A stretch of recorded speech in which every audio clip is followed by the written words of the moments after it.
इन बाबाओं के यहाँ जाके भीख मांगता है, सब पार्टी का नेता जाता है और जाके अगरबत्ती दिखाता है और बड़ा बड़ा उग्रवादी किया जाता है।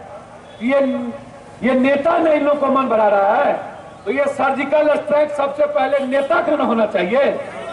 इसलिए लड़ाई इन नेताओं के खिलाफ लड़ने की जरूरत है।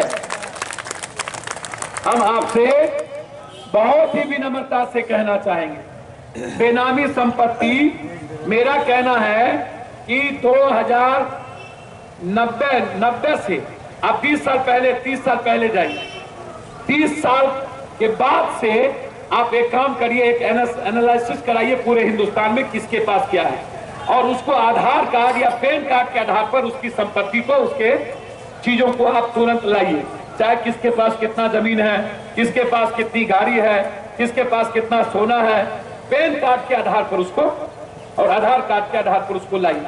आप एनालिसिस करिए, और जिसके पास 30 साल के पहले नहीं था उसकी सारी संपत्ति को सीधा छीनिए और हिंदुस्तान के 90% गरीबों की जिंदगी को बदल दीजिए, आम आदमी की जिंदगी को बदल दीजिए। और यदि डायरेक्ट पैसा नहीं देना है तो पप्पू यादव बार बार कहता है कि इस हिंदुस्तान की जिंदगी को बदलना है तो 3 चीजों से रोकना होगा। एक, ये जो सबसे ज्यादा गरीबों का, आम आदमी का खर्चा होता है, जो सबसे ज्यादा गरीबी का कारण है, जेब में 1 रुपया नहीं रहता, वो है अंधविश्वास, वो है आडंबर, वो है कर्मकांड, वो है मंदिर, वो है भगवान। ये ऐसे धर्म गुरु लोग सबसे ज्यादा गरीब आदमी का शोषण करता है। सबसे पहले तो मासूतों की तरह आप इन चीजों को चैलेंज करिए ताकि गरीब का पैसा उसके जेब में दे। दूसरा, सबसे ज्यादा पैसा गरीब का कौन छीनता है? Medical mafia. जिसको दवाई की जरूरत नहीं है उसको दवाई लिख देगा, 10 ठो टेट्रामेसिन, लेट्रामेसिन, भेट्रामेसिन, खेट्रामेसिन, नेट्रामेसिन लिख देगा। और जिसको जांच की जरूरत नहीं है उसको 10 ठो जांच लिख देगा। तो सबसे पहले हिंदुस्तान में, और तीसरा सबसे ज्यादा शोषण कहां होता है? एजुकेशन। मिडिल और आम आदमी का बच्चा एजुकेशन नहीं कर पाता है। तो आप ये 2 चीज, एजुकेशन और हेल्थ को, इन बेनामी संपत्ति के पैसे को छीनिए और हिंदुस्तान में एजुकेशन और हेल्थ को आम आदमी को कंपलसरी कर दीजिए, कॉमन और कंपलसरी कर दीजिए, और कह दीजिए कि हम किसी भी परिस्थिति में 18 साल के नीचे के बच्चे कोई मजदूरी नहीं करेगा। जब तक हिंदुस्तान में यह पढ़ेगा नहीं, जब तक इसको हम रोजगार नहीं देंगे, और जब तक हिंदुस्तान की बेटी पढ़ के कमाएगी नहीं, तब तक हम चैन से हिंदुस्तान में नहीं बैठेंगे। ये आप शुरू करें, आप लड़िए, 1 मिनट और मत होए, आप हमको तैयारी करिए। मैं इसीलिए आपके पास यह बात आज कह रहा हूं कि आप इस बात को समझिएगा, तब आप जाकर के अपनी बात अपने क्षेत्र में कह पाइए, आप लड़ पाइएगा, आप बोल पाइए। इसीलिए हम आपको यहां तक, और मैं आपको दिल से बता के जा रहा हूं, जिस दिन मेरी सरकार कहीं बनी, मैं वादा करके आपको जाता हूं, 3 महीने के अंदर सबसे पहला चोट इन नेता और पदाधिकारी और बाबा, जितना हमारा बजट नहीं है उतना एक मंदिर का बजट है, तिरुपति मंदिर का उतना बजट है। अनिल मुकेश अंबानी के घर का बिजली का जितना महीना देनदारी है उतना उत्तर प्रदेश का बजट है। बजट जितना उत्तर प्रदेश का बिजली पर खपत है उतना मुकेश अंबानी का एक घर में बिजली खपत है।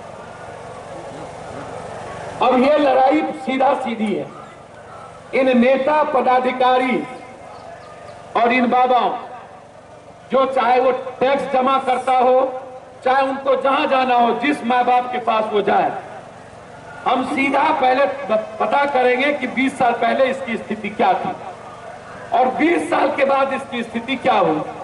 जो अकूट संपत्ति 20 साल के बाद कमाया होगा, बिना पूछे उसकी संपत्ति छीनेंगे और बिहार के गरीबों के बीच उसको हम बांटेंगे।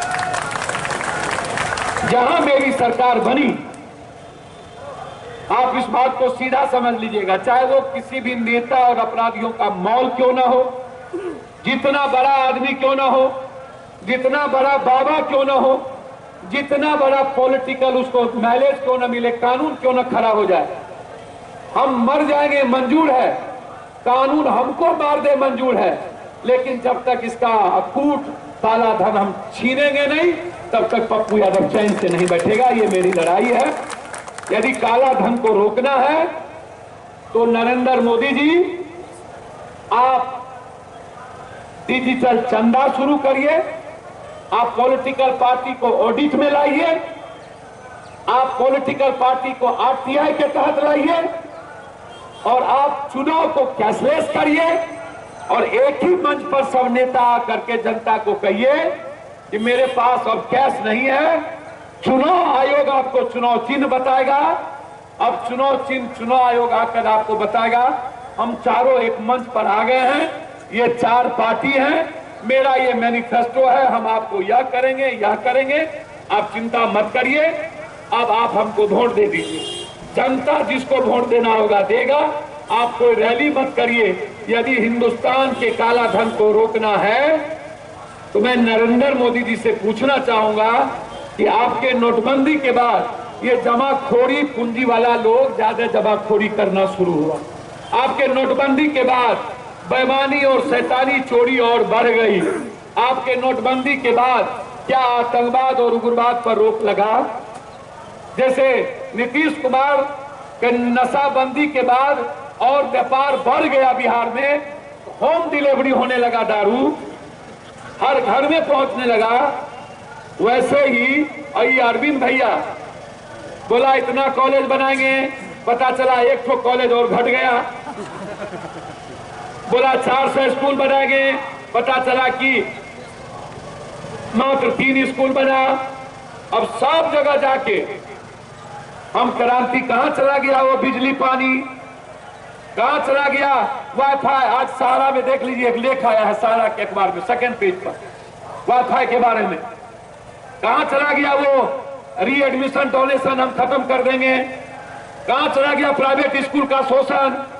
सबसे ज्यादा दिल्ली में प्राइवेट स्कूल का शोषण करता है सबसे ज्यादा।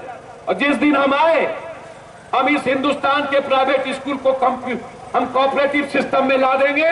और यह मैं आपको बता देता हूं, नेता का बेटा बेटी और चपरासी से लेकर कलेक्टर का बेटा बेटी, इस पदाधिकारी और नेता का बेटा बेटी कंपलसरी सरकारी स्कूल में पढ़ेगा, प्राइवेट स्कूल में पढ़ने की इजाजत पप्पू यादव किसी को नहीं देगा।